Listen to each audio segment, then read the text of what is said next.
Des blessures chez les joueurs. Honnêtement, je ne sais pas ce qui se passe. Le calendrier est vraiment chargé, on a un banc de touche court et je ne peux pas changer l'équipe souvent. Le cauchemar de la saison avec les blessures des joueurs de Madrid continue. Après le match de la Ligue des Champions, plusieurs autres joueurs clés sont sortis. Pas seulement Mbappé, mais aussi un autre leader de l'équipe. Que se passe-t-il? Pourquoi y a-t-il autant de blessures? Qui est vraiment responsable? Aujourd'hui, on va s'en occuper. Regardez la suite de cette vidéo. Le 11 de départ de Madrid pour le match contre l'Atalanta a légèrement surpris. Tchouaméni est de nouveau entré en défense centrale, tandis que Raúl Asensio est resté sur le banc. De plus, il y a beaucoup de critiques contre Vasquez. Et nous en reparlerons également plus tard. Je ne comprends pas pourquoi il n'a pas libéré Asensio. Tchouaméni et Vasquez en défense, c'est déjà un risque suffisant pour le match. Vasquez dans l'équipe, c'est comme si Madrid jouait à 10 et laisser Asensio sur le banc, c'est une grosse erreur de l'entraîneur. Les 30 premières minutes du match, Mbappé était au centre de l'attention. Il a eu 2 superbes occasions dès la première minute et un peu plus tard. Mais dans les 2 cas, le Français n'a pas réussi à tromper le gardien de l'Atalanta. Mais à la 10e minute, Brahim a fait une passe cachée et Mbappé a montré comment il peut vraiment jouer.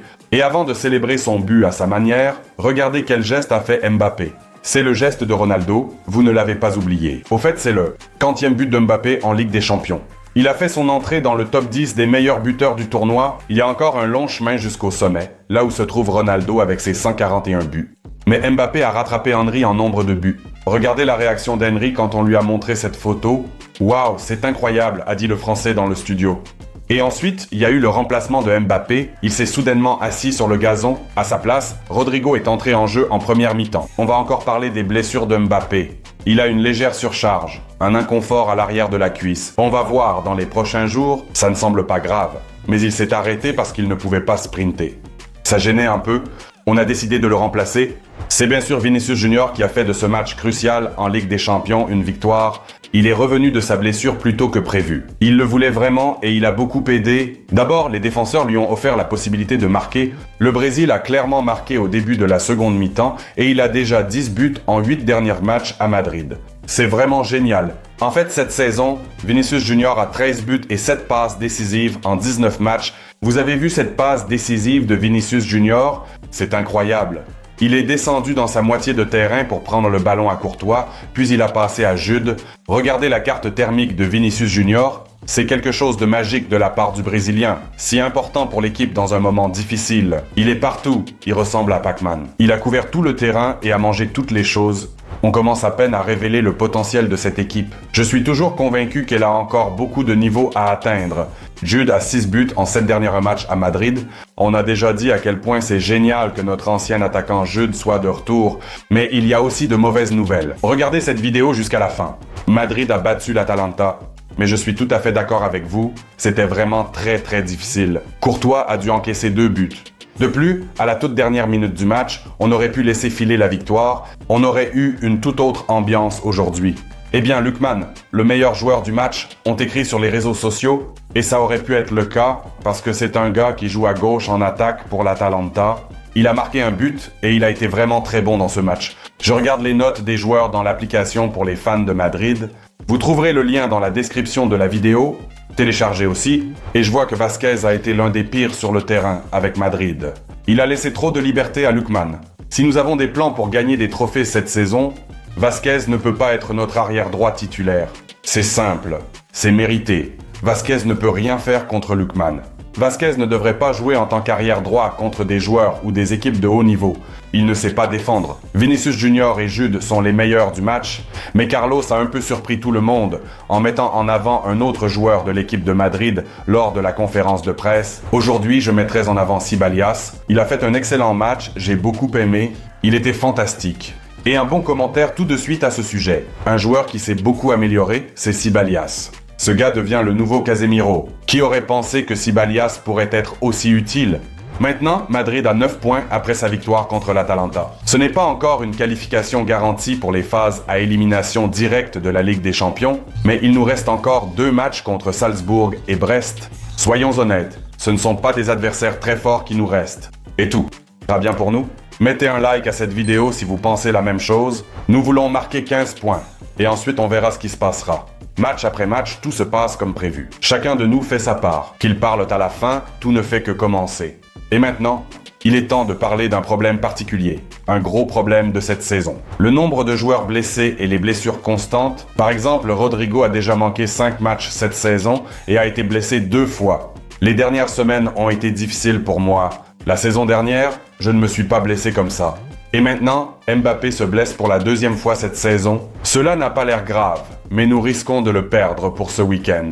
Maintenant, réfléchissez-y. Madrid a déjà eu plus de 30 blessures cette saison. C'est une vraie malédiction. Pourquoi cela arrive-t-il? Je lis les pensées des supporters de Madrid sur les réseaux sociaux. Karl a des problèmes avec ses remplacements. Il doit faire tourner les joueurs plus souvent.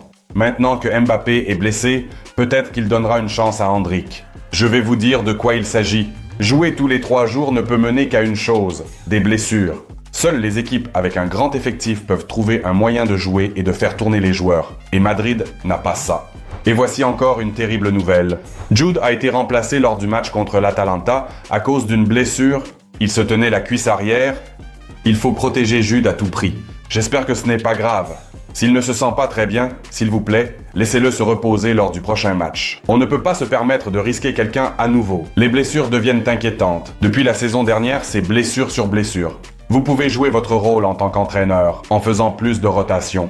Mbappé a également évoqué le sujet des blessures dans une longue interview. En NBA, ils ont 4 mois de repos. Nous n'avons que 15 jours. Et dès la 2e semaine, vous recommencez à courir. Ce n'est pas des vacances. C'est très vrai. À l'avenir, l'UEFA et la FIFA seront accusés d'avoir trop utilisé les joueurs en introduisant de nouvelles stratégies de football. C'est juste une question de temps. Alors, faisons le point et comprenons pourquoi Madrid a tant de blessures cette saison. La première raison dont parle Carlo, dont parlent les joueurs, c'est un calendrier très chargé et les joueurs n'ont tout simplement pas le temps de récupérer.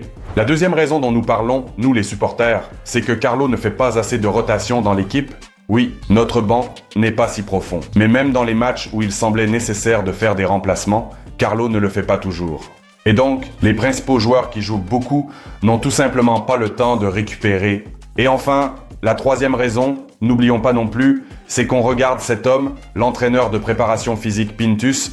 Est-ce qu'il fait tout correctement? Est-ce qu'il ne surcharge pas nos joueurs principaux pendant l'entraînement, qui ensuite ne tiennent pas dans les matchs? Toutes ces blessures musculaires, ça peut justement venir d'un mauvais processus d'entraînement. Écrivez dans les commentaires ce que vous en pensez, s'il vous plaît. Je pense que ces 3 raisons sont interconnectées. C'est pourquoi les joueurs de Madrid se blessent. De plus, ceux qui pensent qu'on n'a vraiment pas assez de footballeurs pour supporter une saison aussi difficile, je suis d'accord avec ça. Nous avons besoin de plus de joueurs en janvier pour pouvoir jouer et nous battre pour tous les trophées. Nous avons besoin d'argent pour investir dans de nouveaux footballeurs, afin que Carlo ait le choix de bons joueurs. Écrivez votre avis dans les commentaires, j'ai tout lu. Et nous continuons notre saison et ce week-end, nous avons un match de la Liga espagnole. Je n'ai aucun doute sur une victoire confiante contre le Rayo Vallecano. Nous devons gagner, nous devons être en tête du championnat espagnol. Nous nous battons toujours pour tous les trophées cette saison. Madrid gagne et nous aussi on gagne. C'est agréable, n'est-ce pas? Le code promo que vous voyez à l'écran va tripler votre dépôt. Allez vite sur le lien dans le commentaire épinglé, récupérez-le et jouons pour la victoire de Madrid. Abonnez-vous à la chaîne YouTube, mettez un like à cette vidéo et laissez des commentaires. Merci de votre attention et au revoir.